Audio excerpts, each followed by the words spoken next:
Hello friends, welcome to study zone channel. आज मैं HP TGT non medical commission का question paper solve करूंगा, जिसमें मैं सिर्फ मैथ सेक्शन लूँगा। इस सेक्शन को मैं सीरीज़ वाइज लेकर आऊँगा ताकि वीडियो ज़्यादा लंबी ना जाए। मेरे पास क्वेश्चन पेपर तो नहीं है, पर मैंने इंटरनेट से क्वेश्चन पेपर सारे राइट डाउन किए हुए हैं। यहाँ पर मैं सीरीज़ ए के क्वेश्चन सॉल्व करूँगा, जिसमें कि 72 से लेकर मैथ का सेक्शन स्टार्ट है। तो चलिए ज़्यादा बातें ना करते हुए शुरू करते हैं। तो जो सीरीज़ ए का पहला क्वेश्चन था वो हमारे पास था, if f x is equal to A x minus B upon B x minus A is equal to y, then f y is equal to. तो चलिए सॉल्व करते हैं इसे। हमारे पास यहाँ पर दिया है A x minus B upon B x minus A is equal to Y. तो हम यहाँ पर इसे क्रॉस मल्टीप्लाई करेंगे। तो ये हमारे पास क्रॉस मल्टीप्लाई करके आएगा B Y X minus A Y is equal to A x minus B. अब हमें एक्स एक्स वाली टर्म एक साइड को करनी है, तो ये आएगा हमारे पास B Y X minus A X is equal to minus B plus A Y. तो यहाँ से हम x को कॉमन लेंगे, तो ये बनेगा B Y minus A is equal to minus B plus A Y. तो ये हमारे पास x इज इक्वल टू, इसे हम लिख सकते A Y minus B divide by B Y minus A, जो कि हमारे पास बराबर आ रहा है एफ ऑफ वाई के। देखिए एफ ऑफ एक्स की वैल्यू हमारे पास A x minus B upon B x minus A थी, और एफ ऑफ वाई की वैल्यू हमारे पास A Y minus B upon B Y minus A आ गई। तो यही हमसे पूछा है कि F of Y is equal to, then F of Y is equal to this one and this one is equal to X. तो F of Y हमारे एक्स के बराबर है, तो ऑप्शन नंबर ए हमारा राइट आंसर होगा। तो next question हमारे पास था sine x plus sine square x is equal to 1, then the value of cos square x plus cos 4x is equal to. तो चलिए इसे सॉल्व करते हैं। तो हमारे पास दिया है sine x plus sine square x is equal to 1। तो साइन स्क्वेयर एक्स को राइट हैंड साइड ले जाइए। Sine x is equal to 1 minus sine square x, इसे इक्वेशन 1 का नाम दीजिए। Then sine x is equal to 1 minus sine square x. Sine x 1 minus sine square x हमारे पास होता है कॉस स्क्वेयर एक्स। तो यहाँ देखिए साइन एक्स की वैल्यू हमें मिल गई कॉस स्क्वेयर एक्स। अब इस वैल्यू को, साइन एक्स की इस वैल्यू को हमें इक्वेशन 1 में पुट करना है। तो पुट कीजिए, साइन एक्स की जगह पर आएगा cos square x plus sine square x की जगह पर आएगा कॉस साइन स्क्वेयर एक्स है यहाँ पर कॉस स्क्वेयर एक्स, तो ये बन जाएगा cos 4x is equal to 1। तो यही वैल्यू हमसे पूछी गई थी, cos square x plus cos 4x is equal to, that is equal to 1। तो इक्वेशन, तो ऑप्शन नंबर बी हमारा राइट आंसर होगा, 1 इज आंसर। नेक्स्ट हमारा क्वेश्चन है the smallest positive integer n for which 2n 1 into 2 into 3n is less than n power n। तो हमें smallest positive integer बताना है, n की जगह पर यहाँ पर इनमें से कौन आएगा। तो आपको सिंपली इनमें से वैल्यू पुट करके देखना है। तो अगर हम n की वैल्यू 3 लेंगे, तो यहाँ देखिए 2 रेज़्ड पावर 3। अगर n हम 3 लेंगे तो 2 raised power 3 1 into 2 into 3 n तक, मतलब 3 तक ही कहा गया है। तो ये हमारे पास वैल्यू आएगी 2 2 ज़ा 4 4 2 ज़ा 8 8 2 ज़ा 16 16 3 ज़ा 64। 64 नहीं, सॉरी, 2 टू ज़ा 4, 4 टू ज़ा 8, 8 टू ज़ा 16, 16 3 48, यहाँ पर 48 आएगा। राइट हैंड साइड की वैल्यू आ गई, लेफ्ट हैंड साइड की वैल्यू आ गई आपके पास 48। तो राइट हैंड साइड हमारे पास दिया था n पावर n, तो मीन्स 3 3 3 से 9, दिस इज 27।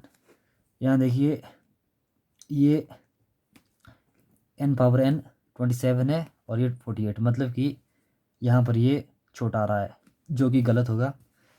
सेकंड पुट कीजिए, n अगर 4 पुट करेंगे हम, 2 4 1 इंटू 2 इंटू 3 इंटू 4, तो ये हमारे पास क्या आएगा। ओ सॉरी, यहाँ पर वीडियो पॉज हो गई थी। तो n 4 रखने पर हमने 2 पावर 4 लिया, तो यहाँ पर इसको मल्टीप्लाई करके हमारे पास 384 आता है, और राइट हैंड साइड पर हमने पावर रखने पर 256 आता है। 256 अभी भी 384 से छोटा है, पर हमें यहाँ पर बड़ा चाहिए, क्योंकि लेफ्ट हैंड साइड हमें राइट हैंड साइड से छोटी चाहिए, पर अभी बड़ी आ रही है। n इजक्वल टू 5 रखने पर, तो 2 × 5 हमारे पास होता है 32, राइट। तो 4 3 12, 12 2 24, तो 24 पंजे हमारे पास होता है 120।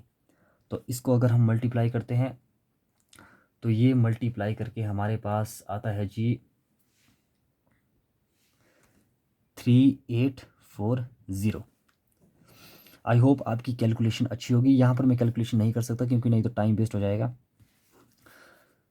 और अगर हम यहाँ पर वैल्यू भरे 5⁵, तो इसकी जो वैल्यू हमारे पास निकल के आ रही है वो आ रही है 3125। अभी भी ये छोटा है, ठीक है। तो देखिए तीनों ऑप्शन तो हमारे पास नहीं आ रहे हैं, जाहिर सी बात है चौथा तो होगा ही होगा, क्योंकि नन ऑफ दीज वाला तो कोई ऑप्शन यहाँ पर दिया नहीं है। तो आपको लास्ट वाले को सॉल्व करने की ज़रूरत नहीं है। अगर आपको फिर भी सॉल्व करना है तो आप आगे कर सकते हैं, पर मैं यहाँ पर इसे सॉल्व नहीं करूँगा। डी हमारा राइट आंसर होगा 6। ऐसे क्वेश्चंस में आपकी कैलकुलेशन काफ़ी अच्छी होनी चाहिए, तभी आप इनमें समय बचा सकते हैं, वरना ये बहुत ही लेंथी टाइप का क्वेश्चन बन जाएगा। है बहुत ही ईजी।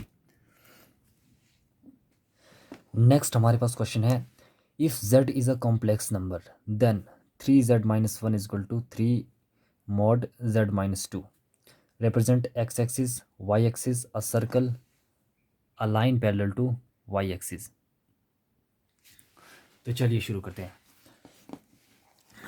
हम जानते हैं कि हम जो कॉम्प्लेक्स नंबर होते हैं उन्हें हम z equal to x plus iota b की फॉर्म में लिखते हैं। ये होता है रियल पार्ट और ये होता है हमारा इमेजिनरी पार्ट। तो यही हमें यहाँ पर पुट करना है। तो चलिए शुरू करते हैं। तो हमारे पास दिया है 3z-1 mod is equal to 3z-2, then 3 यहाँ पर भरिए x plus iota b is equal to 3x plus iota b -2, right. ये बनेगा 3x plus 3 iota b is equal to,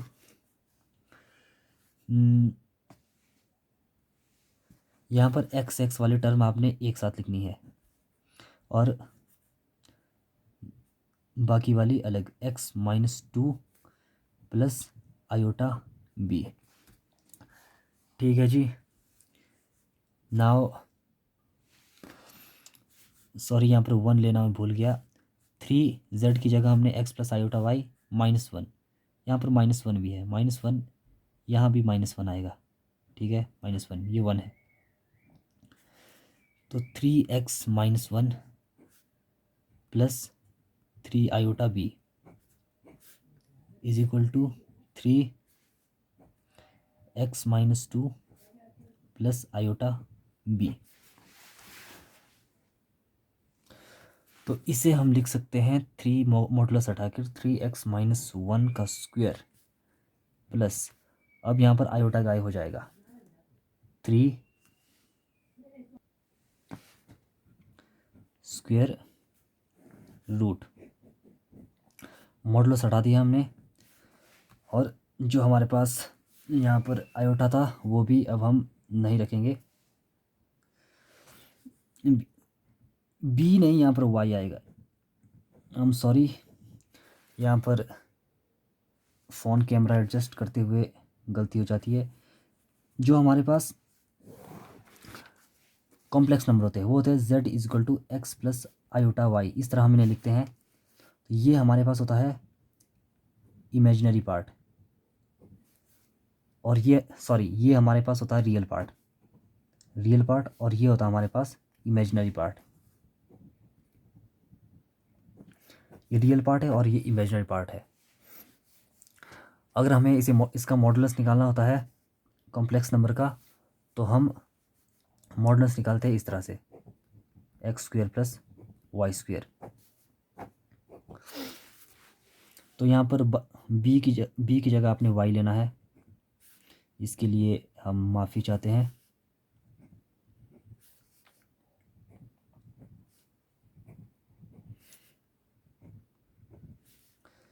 तो यहाँ पर भी हम इस मॉड को हटाएंगे, 3 रूट ऑफ एक्स माइनस 2 का स्क्वायर प्लस ये हमारे पास आएगा वाई का स्क्वायर। ठीक है जी।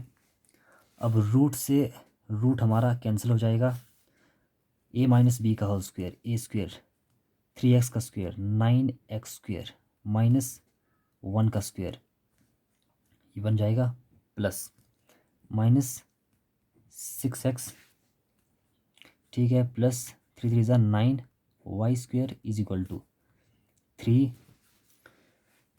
3,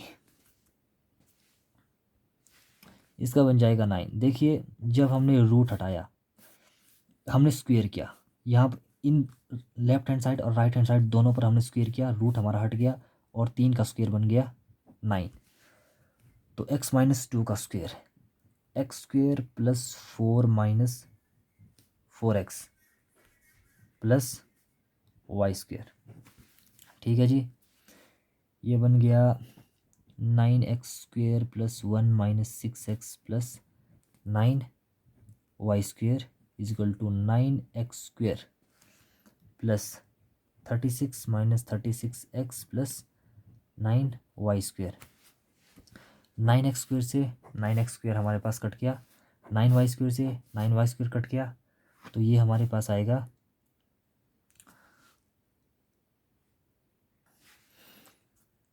minus 6x minus right hand side में आकर plus 36x is equal two plus 36, ये प्लस 1 पर जाकर माइनस 1 बन जाएगा। तो ये बन जाएगा हमारे पास 30x इज इक्वल टू 35, और x हमारे पास बन गया 35/30। तो ये हमारे पास काट कर 7/5 आ रहा है। तो x की जो हमारे पास वैल्यू आई वो है 7/5,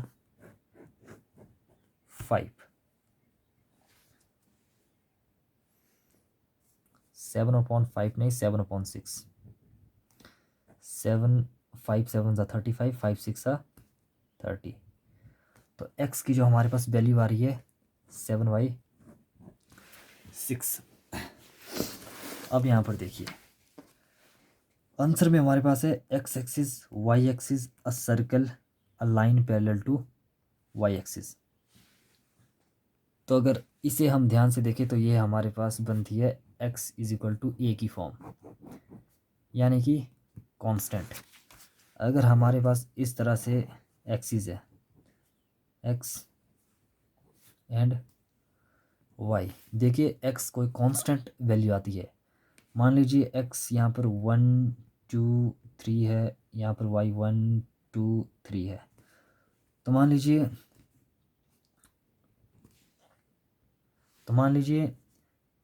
y 1 पर x की वैल्यू जो है 2 आ रही है, और y 2 पर भी x की वैल्यू 2 ही आएगी, क्योंकि x की वैल्यू कांस्टेंट है हमारे पास, तो 3 पर भी 2 ही आएगी। इसी तरह डिफरेंट पॉइंट्स पर हमारी x की a की वैल्यू आएगी, तो ये एक स्ट्रेट लाइन बनती है और ये स्ट्रेट लाइन पैरेलल किसके है, y एक्सिस के। तो हम कह सकते हैं कि a line parallel to y axis is the answer.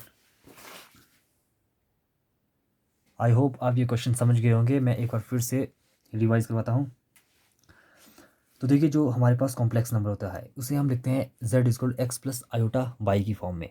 तो x हमारे पास रियल पार्ट होता है और y हमारे पास इमेजिनरी पार्ट होता है। ये वैल्यू हमें यहाँ पर पुट करनी थी, तो यहाँ पर पुट किया हमने। तो इस पॉइंट पर हमने मॉड को हटाना था, तो ये हमने ओपन किया। तो हम कॉम्प्लेक्स नंबर को इस फॉर्म में लिखते हैं x square plus y square की फॉर्म में, x square plus y square की फॉर्म में। एक्स हमारे पास 3x-1 था और y हमारे पास 3y था। तो इसको ओपन करके हमने x की वैल्यू यहाँ पर निकाल दी और x हमारे पास किस फॉर्म में आ रहा है, x equal to a। Circle नहीं हो सकता क्योंकि सर्कल की equation x square plus y square equal to r square होती है, तो ये भी नहीं हो सकता था। x एक्सिस की जो इक्वेशन होती है वो होती है y इक्वल टू 0 और y एक्सिस के लिए होता है x इक्वल टू 0। तो ना तो y इक्वल टू 0 है, ना तो x इक्वल टू 0 है, ना तो इस फॉर्म में हमारे पास इक्वेशन आ रही है x इक्वल टू a की फॉर्म में, जो हमने देखा कि y एक्सिस के बिल्कुल पैरेलल आ रही है। तो चलिए नेक्स्ट क्वेश्चन की तरफ। इन इक्वेशन के बारे में पहले आपको थोड़ा बता देता हूँ।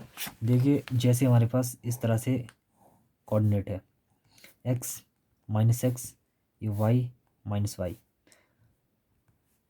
इस तरह से मान लीजिए पॉइंट है हमारे पास 1 2 3 1 2 3। अगर मैं y 0 रखूँ, हर पॉइंट पर y 0, जैसे कि x इक्वल टू 1 पर y की वैल्यू 0। अगर मान लीजिए मैं x इक्वल टू 1 लेता हूँ तो y हमारे पास 0 आता है, तो ये पॉइंट आया। तो x इक्वल टू 2 पर भी y हमने 0 ही लेना है, तो 2 पर भी y 0 आ गया। x पर 1 पर y 0, तो फर्स्ट पॉइंट ये आता है 1,0 और ये 2,0, ये 3,0।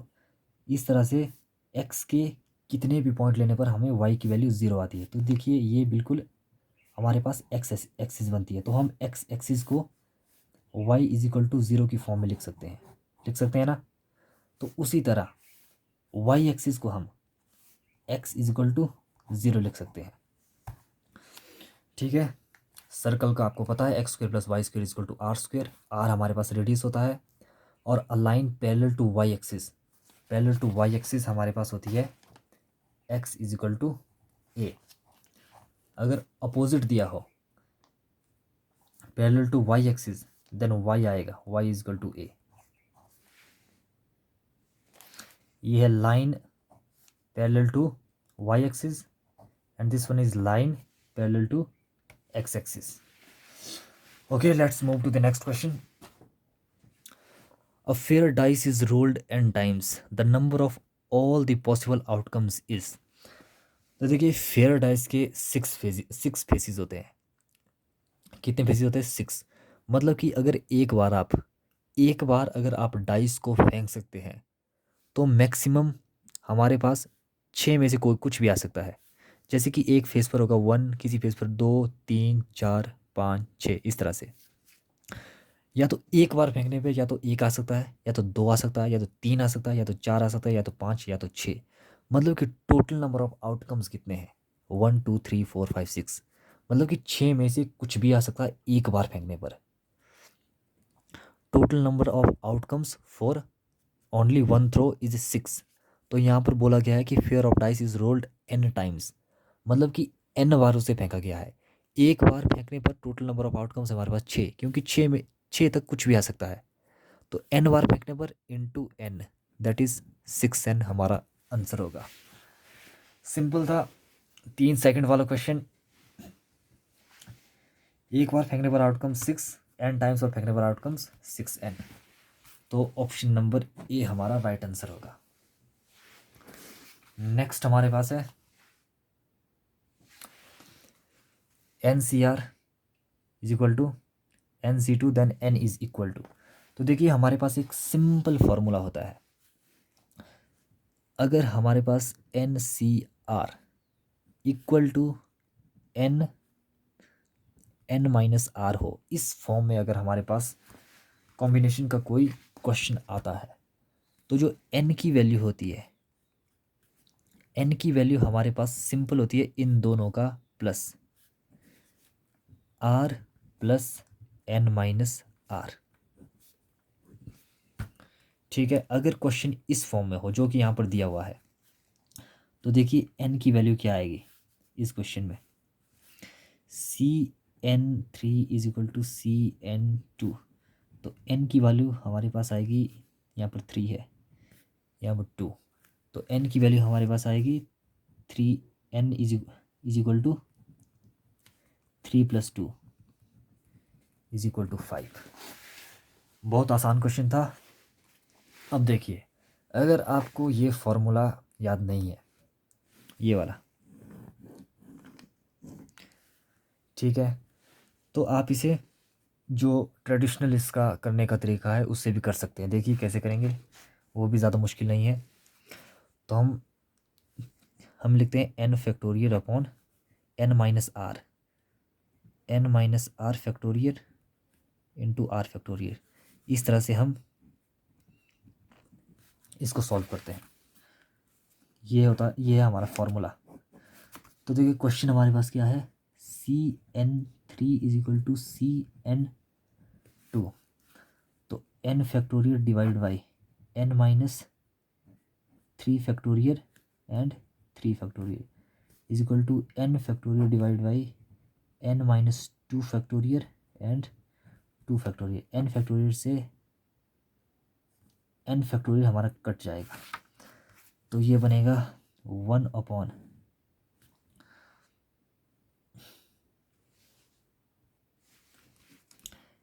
n minus 3 factorial, 3 factorial is equal to 1 upon n minus 2 factorial and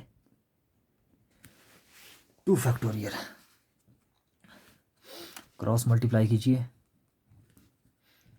n minus 2 factorial, 2 factorial is equal to n minus 3 factorial and 3 factorial. अब देखिए, अगर हमारे पास कोई नंबर होता है जैसे 5 फैक्टोरियल, सभी को पता है हम इसे लिखते हैं 5 इंटू 4 इंटू 3 इंटू 2 इंटू 1। उसी तरह हमने यहाँ पर भी बिल्कुल वैसा ही करना है। पर अब ध्यान रखिए, हमने कोई एक टर्म यहाँ पर काटनी होती है, या तो n माइनस 3 यहाँ पर बन जाता है या n माइनस 2 यहाँ पर बन जाता है। देखिए माइनस कहाँ पर करना है, अगर आप इस टर्म में माइनस करते हो n माइनस 2 माइनस 1, तो ये हमारे पास बन जाएगा n माइनस 3। ठीक है, और इस तरह ये n minus 3, n minus 4, n minus 5 इस तरह आगे को बनेगा। अगर हम यहाँ पर इसमें माइनस करेंगे, ध्यान दीजिए, अगर हम इसमें माइनस करेंगे तो ये हमारे पास बनेगा n minus 3 minus 1 is equal to n minus 4, n minus 5 इस तरह से बनेगा। अब देखिए, अगर आप इसमें माइनस करते हैं तो n माइनस 3 आपके पास यहाँ नहीं बन रहा है, सॉरी n माइनस 2 नहीं बनेगा और यहाँ पर कुछ भी नहीं कटेगा, माइनस इस साइड में करना है। n minus 2 minus 1 n minus 3 factorial, 2 factorial means 2 into 1 is equal to n minus 3 factorial and 3 factorial, 3 into 2 into 1। n minus 3 से n माइनस 3 कट गया, 2 से 2 कट गया, n minus 2 is equal to 3, n is equal to 3 plus 2, n is equal to 5। Same answer. तो option number C is the right answer. Option C हमारा right answer होगा। तो चलिए इसके साथ ही हम अपनी वीडियो क्लोज करते हैं। बाकी के क्वेश्चन मैं इससे नेक्स्ट वीडियो में लेकर आऊँगा। Till then take care, bye bye.